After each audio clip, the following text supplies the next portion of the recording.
As an online coach, you're looking at your competitors, and there's some people in the market that charge as low as £99 per month, and then some people that charge as much as £100,000 plus. A huge discrepancy between those two price points. And I'm seeing coaches that are struggling financially, they're struggling to get by, they're struggling to make money in their business, and some coaches who are absolutely thriving. They're making a killing. So if you're a coach and you feel like you're undercharging right now and you're charging a very, very low ticket for your services and you're struggling to make the money that you actually want to make, I'm going to go through 5 tips today in regards to how you can raise your prices and start charging what you're worth. Number one, it's all about your market, your message, and your media. So the target market that you're actually going after, are they in a position where they can actually afford a high ticket service or a service that is a lot more expensive than what you're currently charging out for? Have a look at your market first and foremost.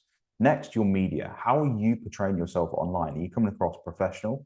Are you coming across like a leader in your space? Are you coming across as someone who walks the walk and talks the talk? Are you presenting yourself in a way that demands high ticket prices? Also, are you using the right media for where that market actually is? Instead, dial in on the places that your market lives. Next is then your messaging. Are you really, really highlighting all of the core problems and the barriers and the struggles of your current audience, or are you being very, very generic, therefore not digging into the pain points enough and not building enough value in regards to what your solution actually provides? Your market, your media, and your message is the first place that I would look if you're looking to increase your price point. Number two, the ease of achieving that result. How convenient are you actually making it for your target market to achieve the result that they're actually after? Are you making them jump through fired hoops and run over hot coals and do really hard, challenging, inconvenient things in their life to get the result? Or are you making it as easy as possible for them to slowly glide towards the result? How easy are you actually making it?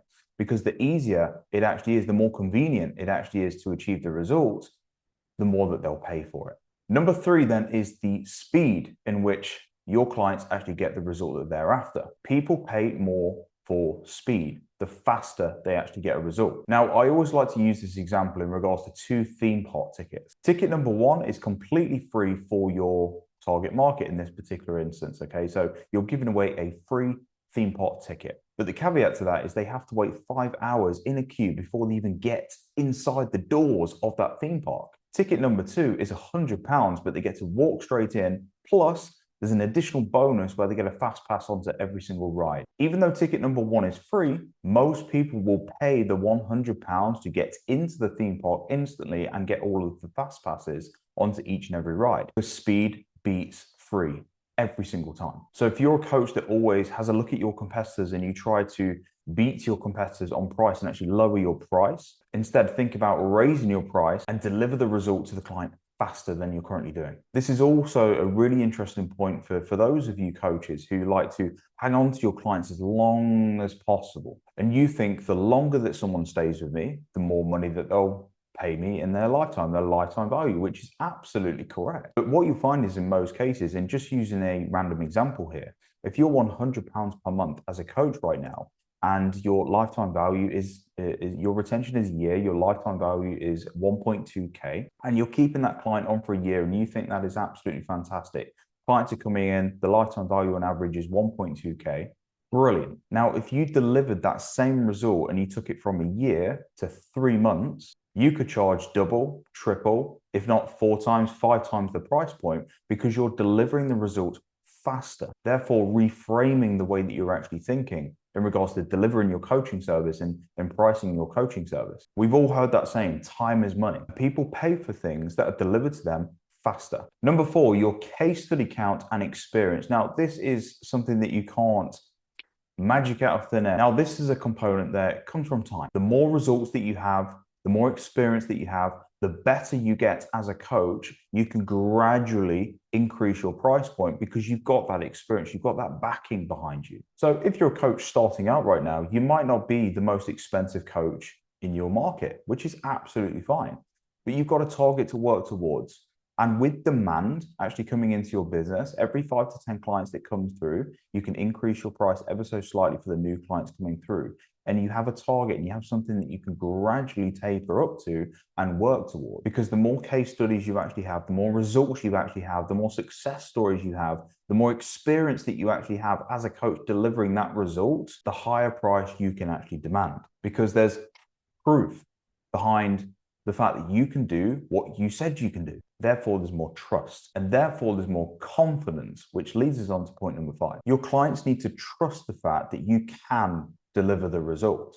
And if they have full confidence in you actually delivering that, they will pay the price that you actually put on that service. But confidence works both ways. From the client's perspective, yes, we've already discussed that, but also from your perspective of the coach, in regards to actually charging what you're worth. Most coaches I speak to are massively undervaluing what they're worth. Let's take a weight loss coach as an example here. If you help your clients lose weight, on a surface level, fantastic, we're seeing the scales go down. But instead, if we dig into the problem and we have a look at the meaning behind the results, when people actually lose the weight, they've got way more confidence. They can walk into a room with their head held high. They can look in the mirror and actually look at themselves in the eye, in the mirror. They can ask that girl out or that boy out on a date. They're fitter, healthier. They can create memories with their kids and their grandkids and the people around them. They can prolong their lifespan. So on a surface level, yes, they're just losing weight. But most coaches don't understand the impact that they're actually having by helping that client get the result. And if you're producing as a professional a life-changing result in every way, shape, or form, as I've just mentioned, do you not think that you're worth more? The answer 99% of the time is yes. Now that's 5 main ways that you can increase your price point and start charging what you're worth. Stop struggling financially. Start earning the money that you actually want to be earning. Have a look at your market, your message, and your media. Have a look at the ease and the convenience that you're taking your clients through on their customer journey with you to get them to the result. How convenient are you actually making it for them? How fast are you actually delivering that result for them? How many case studies are you collecting? How much experience do you actually have and you continue to go out there and get? And how much confidence do your clients actually have in you and you have as a coach to charge what you're worth? They're the 5 main reasons. Again, there's coaches right now in the marketplace. Some are charging as low, like super low ticket, £99 per month. Some are charging 6 figures, multi 6 figures plus. And if we're looking at those 2 levels of coaches, what are the differences between A and B? And it's down to those 5 reasons, those 5 main reasons. And every single coach, I mean this, every single coach has the ability to raise their price and charge what they're worth. Give it a go. And if you need any help plugging in the right system for you to grow your solo coaching business to 100 clients plus, working less than 20 hours a week, you then need help building the business to £50,000 per month with a super high profit margin. And then you want to leverage those profits into your long-term generational investment, personally gaining from the coaching business that you actually build. Then check out my playlist, which is a mini series on my YouTube channel, taking you through that entire process step by step by step by step. Or if you're a massive action taker and you're interested in working with myself one-on-one, also in the description is a link to work with me one-on-one over the next 30 days where I will plug in the exact solo coach system, which will give you strong, super strong foundations for the growth of your solo coach business and be the core foundations that will help you be the most successful coach that you can possibly be. I hope you found that helpful, and I'll speak to you very soon.